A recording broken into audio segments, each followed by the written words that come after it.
Geoffrey Ruku, Member of Parliament for Mbeere North. Today is Standpoint coming your way, and we look at different perspectives of how the political scenario has been from last week. Housing levy, of course, dominating the scene, seeing also the drama that was in the National Assembly. What is the way forward? We're eagerly waiting to see that particular bill being assented to by the President, and we shall also be looking at another raft of issue that is coming to the fore, which is, of course, the Raila Odinga's bid for the AU Commission's chairmanship that is really gaining momentum right now. We shall be telling you where he was and also fill you on the details on the way forward as far as his campaigning is concerned. You're watching Standpoint, but let's see how the weather will be today.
Yes, that's your weather today. Make sure, of course, you keep yourself warm. We can see, of course, we have back the rains with us. We have to see what is fresh off the press this morning.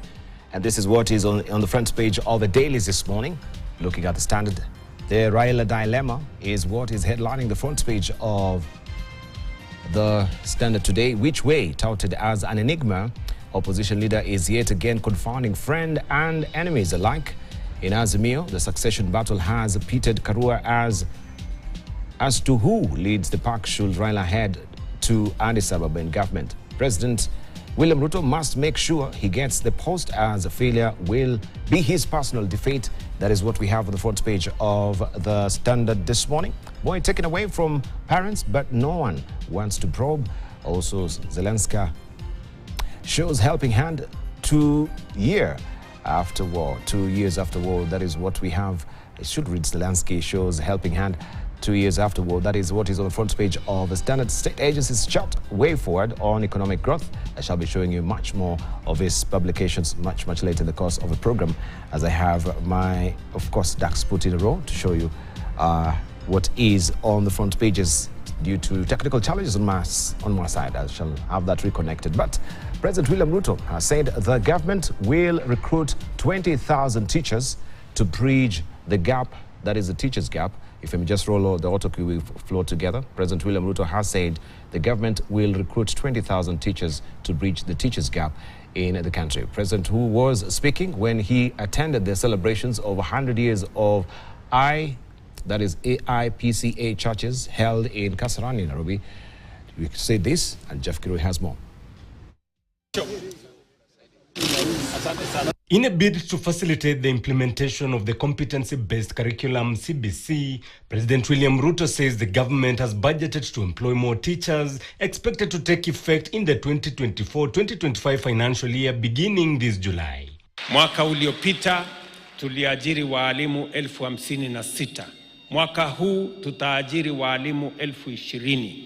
Budget yetu tumeongeza karibu bilioni 127 ya kusaidia masomo ya watoto wa taifa letu la Kenya. President Ruto calling for unity to drive the development agenda as he cautioned against politics of division. I am very confident that Kenya is going to be a greater country than we have ever imagined by working together. During the event to celebrate 100 years of AIPCA Church, Ruto committed to financially support the institution. Hiyo kujenga college yenu ya kanisa Askofu Mudhuri, nimeambiwa ya kwamba mko na shamba na nitapanga na hawa watu yangu tuwapatie milioni 50 ya kumaliza hiyo. Lazima tuongee lugha moja, tukae tumeungana na tukae na umoja. Because as president now, if we split in functions, he cannot engage. AIPCA Church has been under intense leadership wrangles that threaten to split the institution, and President William Ruto acknowledged the role played by retired President Uhuru Kenyatta in unifying the church. Na mimi nataka nimshukuru kwa sababu alichangia sehemu kubwa kuunganisha kanisa letu. Hii kanisa ikiongea sauti moja, we know our government is safe. Sababu hawa ndio serikali. This is another government. Hii ni serikali ya rais. Na ikiwa inaongea sauti moja, it is good for this country. Na mimi nataka niombe viongozi tuendelee kukaa na umoja na amani. May your unity be the song that you sing every day. And may you give an example to all the other churches, especially all of those that are younger than 100 years. Serikali ya Kenya kwanza inashikilia kanisa.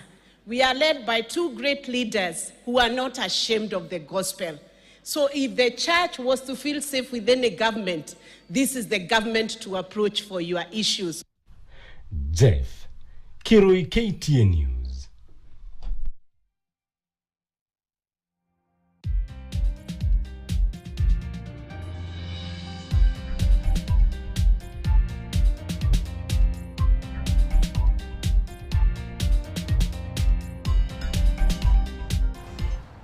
Now, leaders affiliated with the Kenya Kwanza have vowed to support the passing of the affordable housing bill once tabled in the Senate this week, even as healthier Susan Nahumicha said that the 2.75 SIH, that is shift deductions, are set to commence March the 1st. Elvis Kuski has more.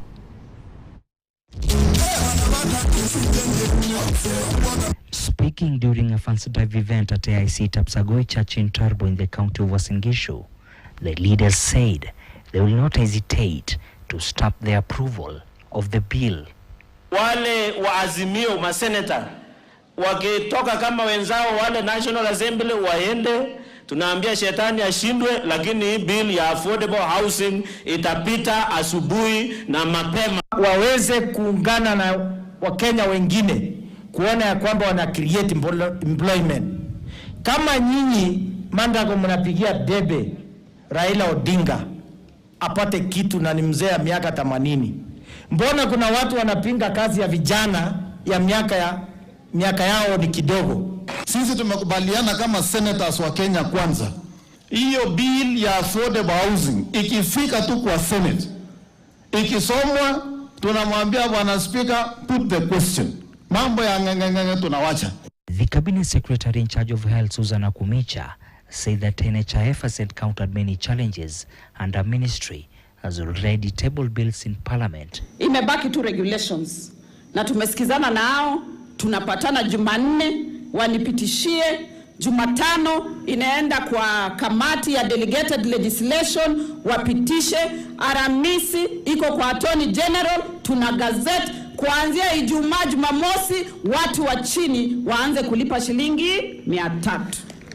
Jaribu kuweka hata matane kwa barabara highway ili iweze kusaidia wamama. Hawa mama tunawapatia heko, na kwa sababu wewe unasikia uchungu zaidi ya mimi, wewe weka matani tapa tarbo. She said that the opposition has been against the bills, but they are instrumental in reforming the health sector. So level 1, level 2, level 3. Hakuna malipo ile Mkenya utakuwa unalipa so long as wewe umejiandikisha kwa bima ya afya. NHIF yako wakati unahitaji kuitumia hauambiwi ongezewa pesa ndio mgonjwa alazwe. Unafanyiwa MRI, unaweza fanyiwa CT scan, unaweza fanyiwa X-ray, na mwisho upate dawa zote. Kuna mtu bado ataenda kotini kupinga mambo kama hiyo. The leaders also delve into the issue of economic recovery. The first president ku-execute Article 43 to the latter. Na sisi kule bunge nazi tunajua kazi yetu na tumeweka sheria kule bunge, juzi tumebitisha. Yeye alifumulia uchumi, sasa imefufuka. Ile dola inaboromoka. Na nataka nishukuru sana kwa sababu ya ukweli tunaona bila uchumi inakuja. Rais ametengeneza mambo ya madeni imelipwa. We are now beginning to see the country back on its track. And I want to tell you, in the next 1 or 2 years, we shall disapprove wale walikuwa wanasema hawezi kufanya chochote. Elvis Kosgei, KT News.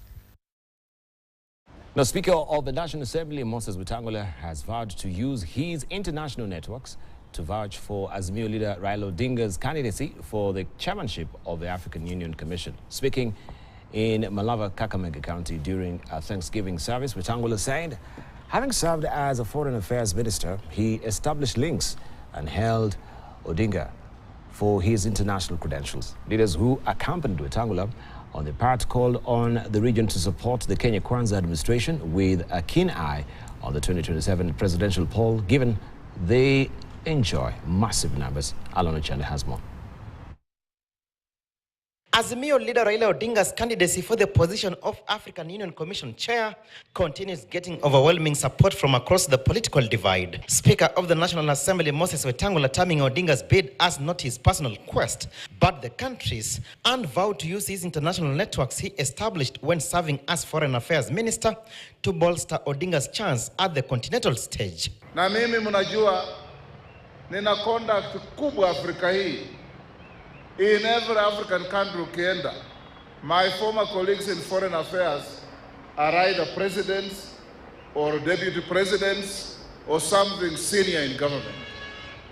Wote tutakubaliana, tutatembea, tutakampaign. Mwende mwambie His Excellency William Samoei Ruto, sisi watu wa region hii ya mkoa wa Magharibi tumeunga Raila Odinga with all our heads, our legs, our hands. Tunasukuma yeye aende AU huko. Namna hivyo. Si mnataka aende? Raila aende huko. Yeye ni statesman, aende kusaidia sisi Kenya na Afrika kwa jumla. Ukiangalia historia Raila is actually a distinguished leader, and the only legacy ambayo ataacha Afrika mzima is for him to ascend to the chairmanship of African Union. And on behalf ya watu wa Kakamega wote, ningependa kusema Baba Raila Odinga, we wish you the very best as you strive to be the next chair of African Union. Odinga's candidacy, however, has triggered a storm in his ODM party that he has led for close to 2 decades. ODM leaders, however, insist Odinga's deputy in the Orange Party, former Kakamega Governor Wycliffe Oparanya, stands the best chance to fill the position. The Western region, according to the leaders, enjoys a massive population that puts them ahead in the pursuit of the country's leadership, but ironically, divisions manifest during election seasons. They have since implored leaders and residents of the region to steer clear of their differences with an eye on 2032. Hii uchaguzi mnaimba ya 2027, hiyo itakuwa campaign ya communities together. Sababu wale walitufundisha shares ndio inaongea. Sasa mkidarana hivi, mtatupatia shares kweli? Ama tutarudi tena kuombaomba? Na sisi ndio jamii ya pili, hata ndio jamii ya kwanza Kenya hii. Tunafaa sisi tunasimama, wanakuja wanatuomba ili wakuwe marais, ama sisi wenyewe tukue marais. Kule Nyanza 98% wako ndani ya chama moja. Nenda kule Rift Valley 98% wako katika chama kimoja. Enda kule Ukambani 98% wako katika chama kimoja. Mlimani kule Kenya 98% wako katika chama kimoja. Unapokuja Western, ambapo ndio community ya pili, tuko na vyama zaidi ya ngapi ya 8. Hiyo ni mzuri kweli? On the sugar subsector that has always dominated political talk, the leaders want the government to also streamline privately owned sugar millers, just like the efforts being directed at the state-owned ones, besides turning around gold mining in the region into profitable ventures. Alan Ochanda, KTN News.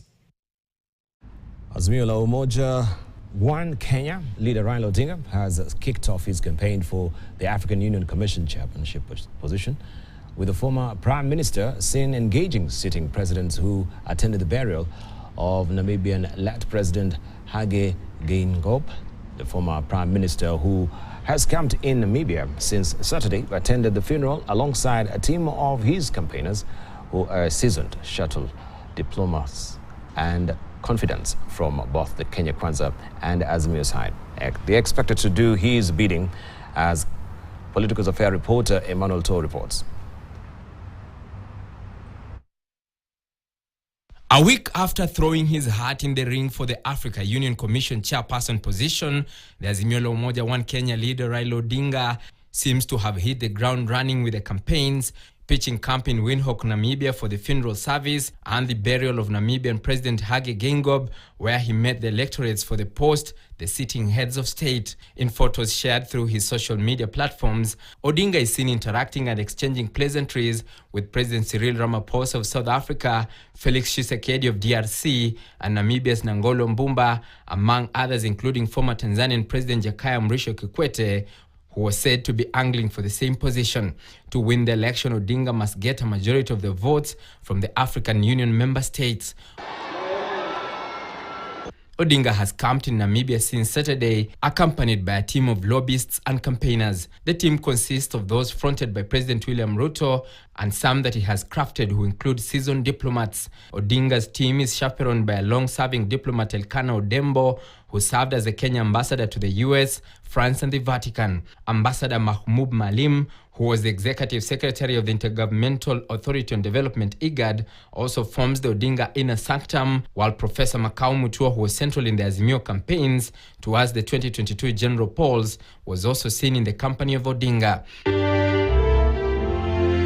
On the other side, the Ruto team includes the Prime Cabinet Secretary and CS for Foreign Affairs Musalia Mudavadi, his Foreign Affairs Principal Secretary Korir Sing'oei, and top diplomats, including East African Community Secretary General Peter Mathuki. The trio have already launched the shuttle diplomacy for Raila. And although some Mount Kenya leaders had pushed for retired President Uhuru Kenyatta to also vie for the AUC chairperson position, his confidants say he will not be on the ballot and will instead throw his weight behind Odinga. Uhuru is not in the race for this AU position. The minute Raila announced his intention to go for it, that was it. Uhuru is supporting Raila Odinga for the AU position. There's no way they are going to compete. Uhuru never pronounced himself for the job, but there was a lot of pressure from peer pressure, I may call that, from regional leaders. People like Suluhu, Kagame, Tshisekedi. However, with Odinga's backing from the state comes conditions which may force him to toe the line with a government position, which pundits argue puts him in a cage before the February 2025 elections. Raila has the backing of the government, the Kenya government. Raila has the backing of Azimio. It is a bipartisan approach to try and get the job. Raila has his own networks across the continent. If he wants to get the seat, then he cannot oppose the government in the next 1 year, whatever they do, including the house levy or whatever. And there is already, indications that ODM, or rather Kenya Kwanza, rather Azimio, might support the house levy in parliament in exchange of Baba getting a seat. That's a very dangerous thing for Kenyans because it's becoming a transactional politics. Emmanuel To, KT News, Nairobi. Now, civil society organizations have criticized the government's move to buy back Eurobond with another Eurobond at a higher interest rate of 10.7%. The organization and the Okoa Uchumi Lobby Group called for critical evaluation of the government's decision to issue a new $1.5 billion Eurobond to buy back part of the $2 billion Eurobond payout due in June 2024. Speaking on Sunday in Nairobi, the lobbyists criticized the government for increasingly taking decisions that will increase the cost of living for most Kenyans. Catherine Oise has more. Because we know that. Speaking on Sunday, Diana Gishengo, coordinator of the Institute of Social Responsibility, said President William Ruto's move will continue burdening Kenyans as the cost of living will continue to rise. With Kenya's debt to GDP ratio at 70% and the country struggling to meet its revenue target to avoid defaulting on the current Eurobond payout due in June 2024, the move to issue a new Eurobond appears to be a short-term fix to a more profound economic challenge. Shem Joshua, the chief debt management policy leader in the Afrodad organization, criticized the government's move, saying it does not offer solutions to the nation, but increasingly oppress the ordinary Kenyan. The ongoing debt acquisition trend put Kenya on a dangerous path to a destruction, especially due to the continued disregard for the need for debt to have intergenerational equity as per our constitution. They asked the parliament to give the citizens analysis conducted on the Eurobond buyback. We reiterate that we are a country that is governed by the rule of law, and we expect strict adherence to the law, including public finance management and management of public debt. This comes just 3 days after President William Ruto said the country is out of debt distress. And what we have done with the management of the debt situation in the country has done a couple of things. Enhance liquidity in the market, and we are now going to see an easing of interest rates and less appetite by the government to borrow domestic. Oise Catherine, KTN News, Nairobi. Right, let's cross over to Kilifi County, where the county government of Kilifi says the prolonged stay of bodies of the Shakahola victims at Malindi Sub-County Hospital mortuary is obstructing their expansion plans. According to the governor, Gideon Mongaro, his government has plans to relocate the mortuary to a more suitable location and upgrade it, but the presence of numerous Shakahola, that is Shakahola's bodies, is causing delays in these plans. He's now calling on the state to transfer the bodies to another facility. Meldin Walewalo has more. Kilifi's Governor Gideon Mungaro expressed his dissatisfaction with the prolonged stay of bodies of the Shakahola victims at Malindi Hospital mortuary. According to the county chief, the county had plans to relocate the mortuary and to expand it, but their plans have been halted due to over 400 bodies being preserved there by the state after being exhumed from Shakahola forest after starving to death following radical teachings of controversial pastor Paul Mackenzie. He is now calling on the national government to transfer the bodies to another facility so that he can proceed with his plans. Tutavunja tupeleke huko nyuma. Kila ukiingia hospitali ya Malindi na Mataminda Ngiraria. Hiyo moja tutavunja itajengwa huko nyuma, tutajenga mahali ya kisasa ya kuhifadhi mili. Kwa sasa tunasumbuliwa na mili ya Shakahola ndio hatujaanza. Maana ile mili ya Shakahola imetushikilia pale, lakini tumeongea na waziri na tumefuatilia sana waziri Yesha kwamba ile mili ambayo imetambuliwa ichukuliwe ili tupate nafasi tuanze mradi wetu wa Malindi hospitali.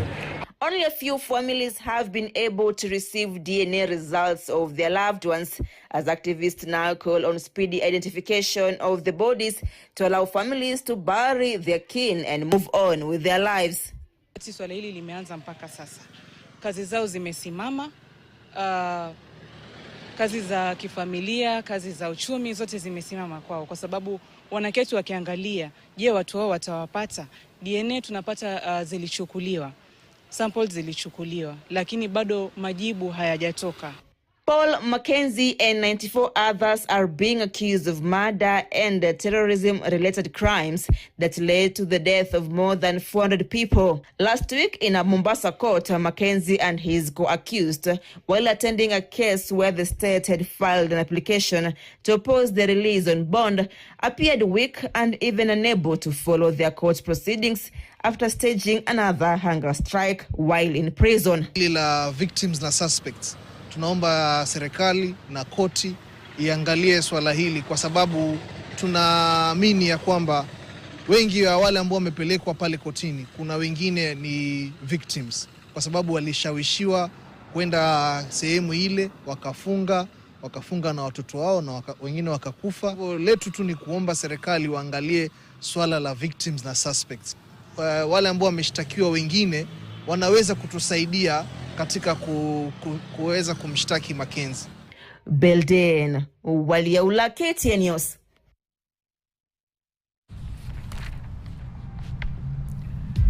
Right, time to prime on what we have on the dailies. We missed this at the top of the hour. Here it is. The Raila dilemma is what is on the front page of The Standard this morning. Which way? Touted as an enigma, opposition leader is yet again confounding friend and enemies or enemy alike. In Azimio, the succession battle has pitted Kalonzo Musyoka against Martha Karua as to who leads the pack. Should Raila head to Addis Ababa in government, President William Ruto must make sure he gets the post, as failure will be his personal defeat. You have the story on page 6, 7 and 8 of The Standard today. Also, patience in pain as county bosses fight over health. Governor skipped the launch of a stipend program for community health promoters in what observers say is the deepening of a rift between counties and the national government over health reforms plans. You have a story on page 4 of The Standard. And united in prayer, President William Ruto shakes hands with Pastor Benny Hinn at Nyayo National Stadium during the last day of the Healing Crusade yesterday. You can read the rest of the details inside The Standard today. Also, boy taken away from parents, but no one wants to probe. That story on page 2 of The Standard. Zelensky shows helping hand 2 years after war, and state agencies chart way forward on economic growth. That is The Standard. Let me cross over to the Daily Nation. Be sure I've just given you a snippet of the cartoon there, but the Daily Nation is holding this particular splash for us. Best, worst counties to do business with. They're all listed here. There's a crisis. The entire government has accumulated 794 billion shillings spending bills. Kiambu, Nairobi, Narok, and Kajiado are among rich counties allocating the least cash to pay huge debts, all to distressed suppliers. By April the 17th, that is 2023, counties had settled 24 billion shillings of 49 billion shillings pending bills, according to the Control of Budget. And we have the story on page 4 and 5 of the Daily Nation this morning. Worst paying counties, that is Kiambu, Nairobi, Narok, Kajiado, Nyandarua. Best paying counties, Nyeri, Siaya, Mandera, Muranga, and Lamu. Lamu payment status is almost at 99%, or it is 99%. Muranga is 100%. Also, Nyeri is 100%. Siaya, 100%. Mandera, 100%. And we have 39%. Nyandarua, that is a county that you don't want to do any business with. We have Kajiado as well at 30%, 26% Narok, 9% Nairobi, they're not paying at all. And we have Kiambu as well at 4%. That is the story that you want to follow on page 4 and 5 of the Daily Nation this morning, right? And this has been, of course, a festering wound for the suppliers, accumulating some of these frustrations due to the pending bills. Some of them cannot pay or continue their businesses. They've had to fold the business because of this development. Students ban midnight oil to apply for courses. The citizen nightmare is forcing students to stay up past midnight to crack the Kenya universities and colleges central placement services or service, that is KUCCPES portal, and beat the deadline to apply for the course. Parents and students are appealing to authorities to simplify the procedure. You can follow the story on page 2. Deadly levels of ethanol in killer drinks. And that story continues on page 8 of the Daily Nation. President Ruto hosts televangelist Benny Hinn at State House. And you can read the rest of it, details inside the Daily Nation. Raila succession now splits up Nyanza. That is another one inside the Daily Nation. The Star, civil servants deep in debt. This is revelations from an audit. Payslip distress. Thousands of bureaucrats facing financial crisis. At least 15 MDAs floated the 2/3 salaries deduction requirement. And you can follow the story on page 4 and 5 of the Star this morning. Ruto loads church leaders for ending wrangles. That is the president there calling for peace with the leadership of AIPCA during their Centenary celebrations in Kasarani Stadium yesterday. You have the story on page 7. And athletes Kipsang mourned after race-struck death. That is another story on page 2. And a fight of insiders versus outsiders goes to the wire. That is inside the Star this morning. Samburu MCA shot dead in cold blood by suspected bandits. That is a murder's most foul there. You can read the story of the MCA on page 3 of the Star this morning. Why key hospitals are sick is another story inside the Paper Daily. That is a splash today. Delay in release of cash for National Health Insurer makes it impossible for facilities to pay bills, sending them to deathbeds. And that story continues on page 4. CS points fingers at National Treasury. And also, the victor is Darius Van Driel with the Magical Kenya Open Trophy after emerging this year's winner by a score of 14 under par at par 71 with Aiga Golf Club. You can follow the story inside the People Daily this morning. Meet Kenyan who cooks for Man United. All right, you can read all about him inside the People Daily this morning. And lives at risk of a blood shortage.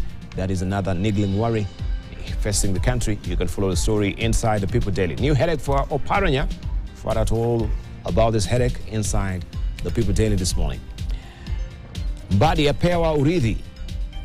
Aida asema mbunge maalum ana ujuzi wa kutosha kurithi Raila Nyanza.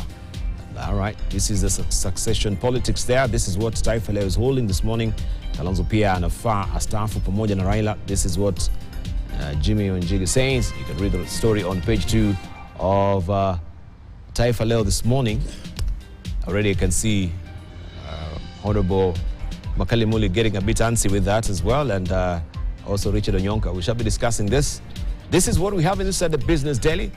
CMA to drop troubled firms from Kenyan stocks. That is the story that you want to follow inside the Business Daily this morning. Distressed listed firms to be placed on a recovery board. Companies which fail to recover within 2 years risk being delisted. That is the Business Daily.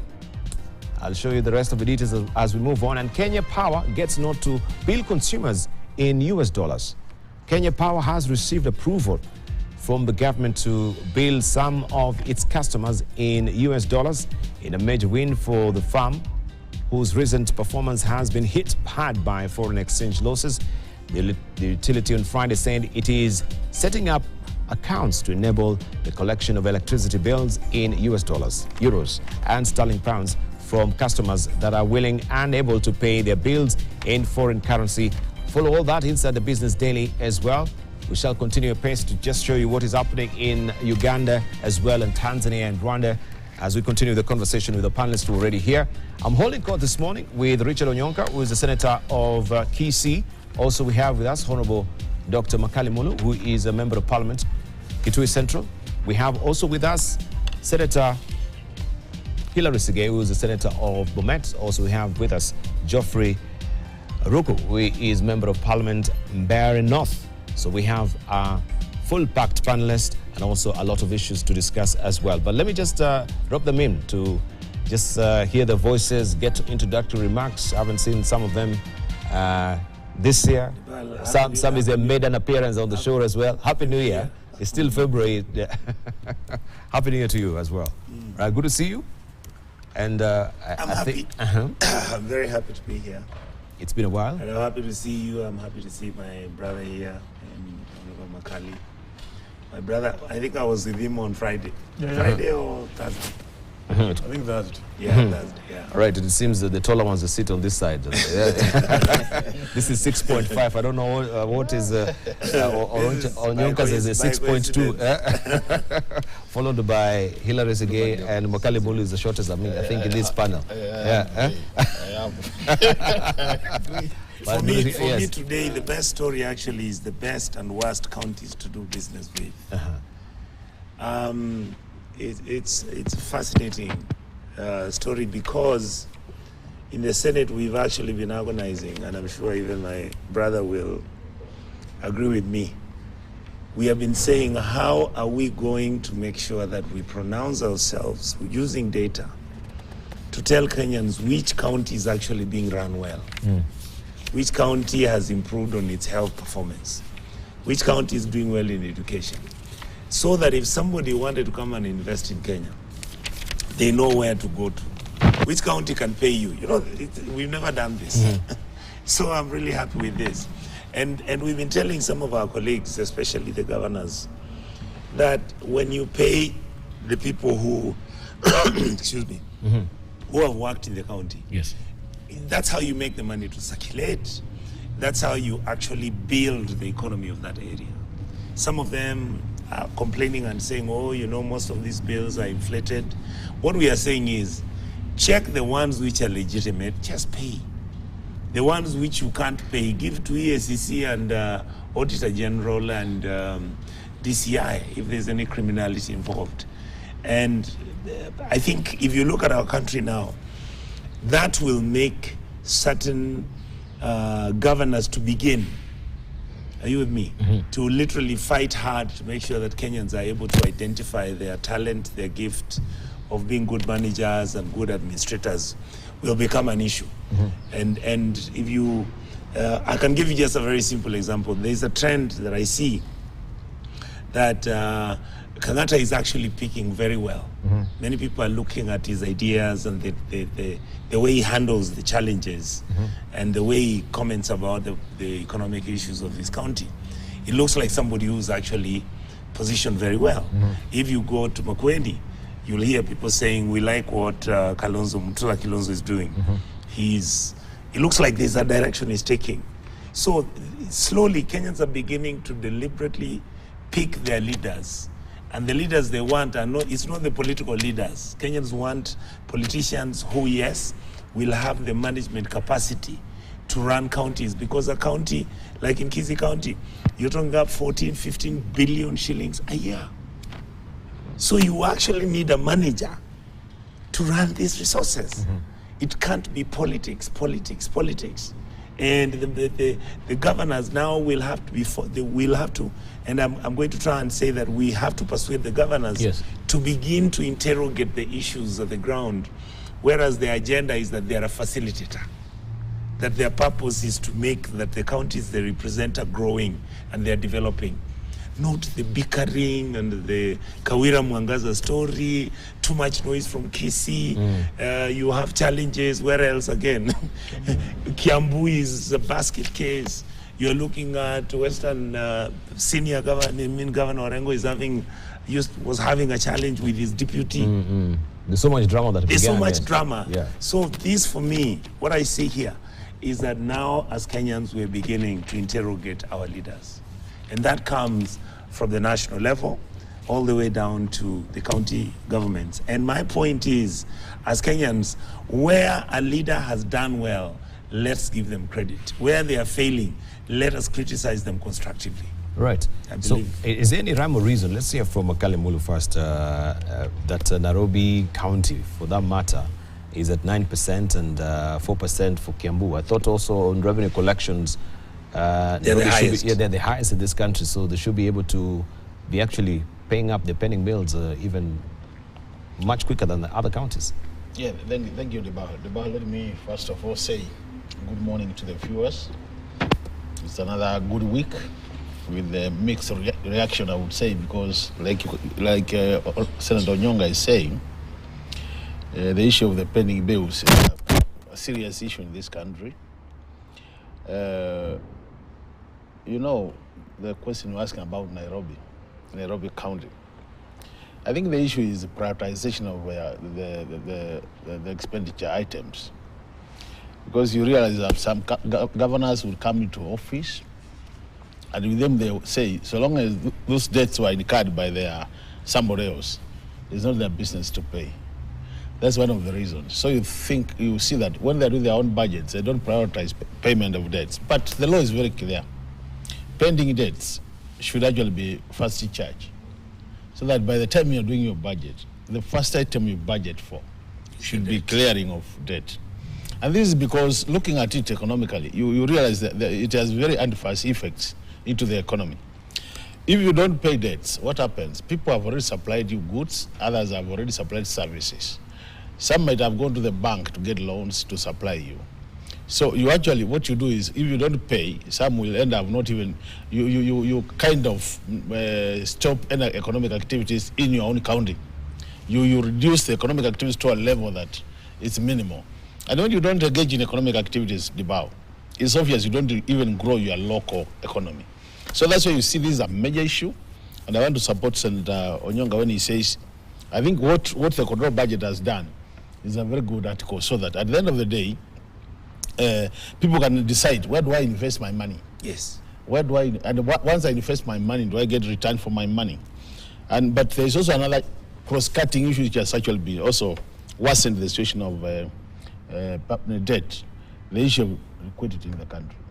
You know, these guys have budgets which are never funded. You have a very good budget to pay debts. The government does not give you any money to pay. So your hands are tied. You have a budget, but you can't pay.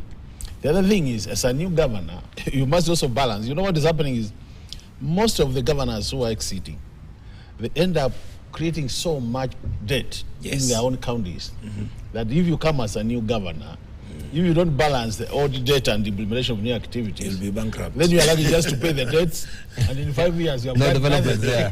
You have nothing to show. So guys, we just kick you out. Yes. So what will happen is you need to balance. You have to have a very good balancing act that you must balance so that you pay part of the debt, which is normally historical, and then you also put some money to implement. That's why you see the first charge requirement cannot be implemented. Because if Sgay becomes the governor of Bomet today, and he finds a bill of about 10 billion or 2 billion, and he has a budget of 5 billion in a year, he can't pay all the money. He has to balance. So that, and then the other item, which is also critical, this matter of pending bills. And I think this is now what we need to think through as a country. You know, when you look at all these counties, many of them, if you do look at their performance in terms of economic performance, there are actually some which are negative in terms of development. That when they started, they were better than where they are today. Because people are not getting the right projects to implement, and where they have attempted, they don't complete them, so people never get to realize value for those kind of projects. So there are so many things surrounding this issue of debt. And I think at the county level is a problem, at the national level is a problem, and we need a very sober approach to it if we are to get out of it. But before I conclude, Dibao, you know, to me, start of this week, I'm a very worried person what happened last evening, you know, when we saw the shooting of the MCI in Samburu, I've been seeing this killing all over the place, but that particular shooting really was very devastating to me. Because, you know, the guy was talking about the issue, I think about 3 days ago, where he was really saying this cannot continue. And he actually was pleading the president that, I remember one of the statements he was making, because I watched him before he died, where he was saying, this bandits cannot be more powerful than the government. I remember he was saying that in terms of attacking Kenyans and getting away with it. So when I saw him now yesterday being reported to have died, I found that very, very unacceptable. And I think really the government needs to think seriously. Our CS internal security needs to move very quickly to Samburu and all those northern parts of Kenya and make sure these things don't happen. They make the country look very bad in the eyes of international investors, in the eyes of everybody who cares about life, and I think it's not a good thing.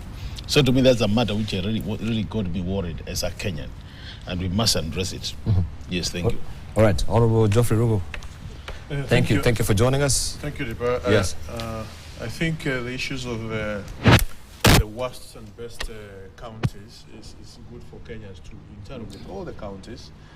And this report coming from the Auditor General, though at some point we have some issues with with the control of budget, not the Auditor General, sorry, because for instance she made some remarks, I think last week, on the interest rates of the loans which Kenya government has with the IMF and the World Bank and other institutions, and it was completely not correct. Because all this information is on the website of some of these institutions, World Bank, IMF, IDA, and International Bank of Reconstruction and Development, as well as some of those. That information also is with the Ministry, the Treasury website. All information is there, it's public. So sometimes she makes some remarks which are not quite in order. Having said that, we have seen Murang'a County coming up very well. I watched a presentation by Governor Irungu Kang'ata on how he is managing almost all sector of the Murang'a County, whether it is hospitals, whether it is parking within Murang'a County, whether it is fleet management of the vehicles. It is extremely well organized, you know. Data. Very nice way of management, you know, using IT. And also he was talking about probably the same system. They will go further to use AI technology. So I think most of the governors can learn or can embrace what Irungu Kang'ata is doing. I see there are counties which have 100%.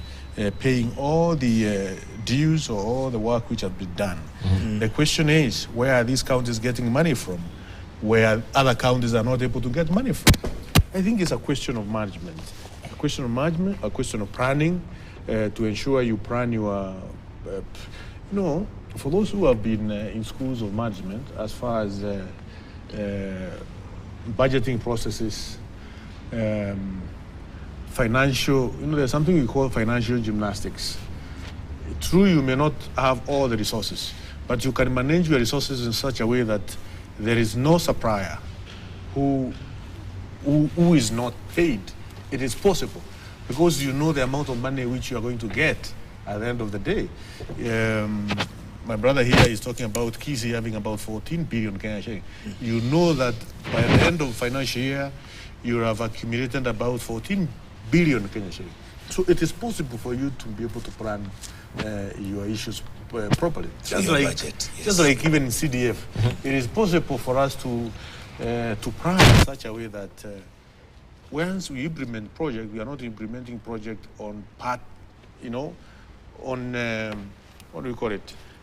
On stages. You can be able to, if it's a renovation of the school, you can be able to renovate the school 100% without saying, now I have 1 million for this school and the school requires 7 million to be renovated properly. You can be able to do a job of 7 million because you know next year or in another couple of months, you'll be able to get extra resources from the government.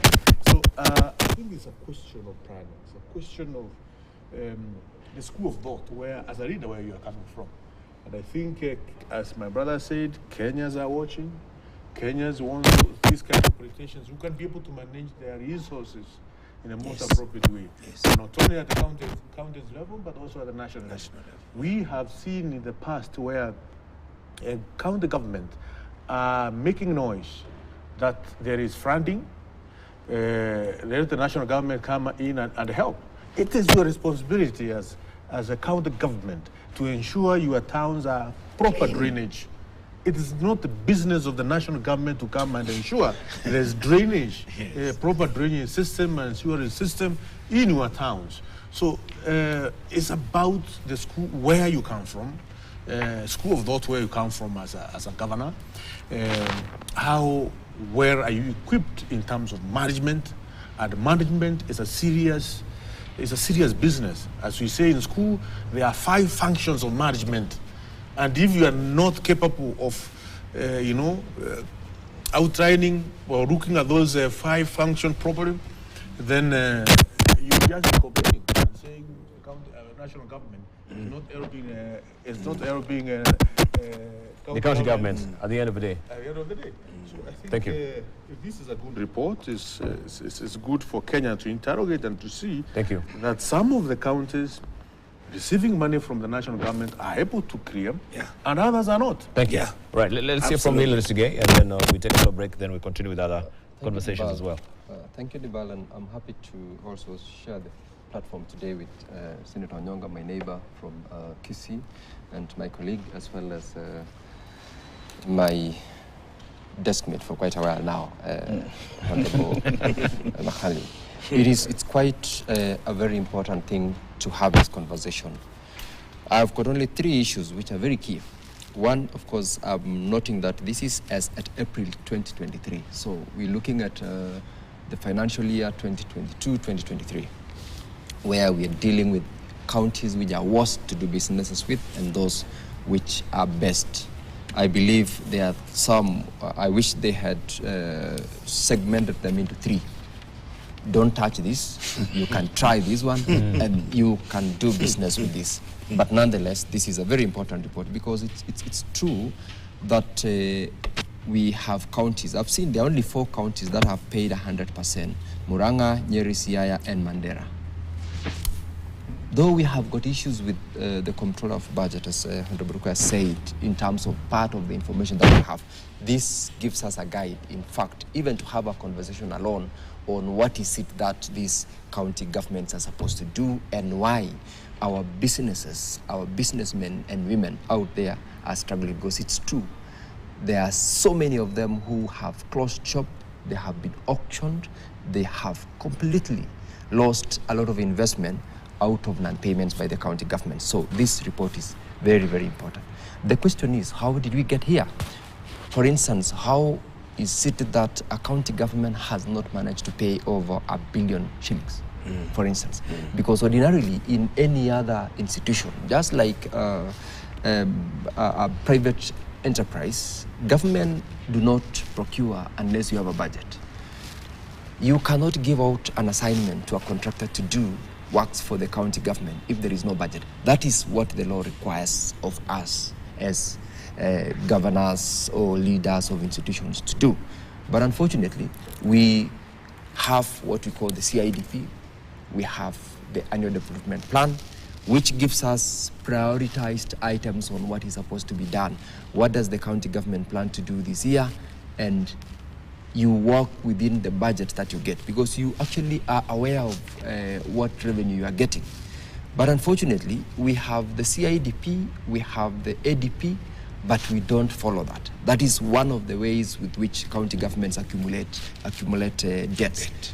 You have a plan to do specific projects, from project number 1 in education, in water, in roads, and in any other project, agriculture.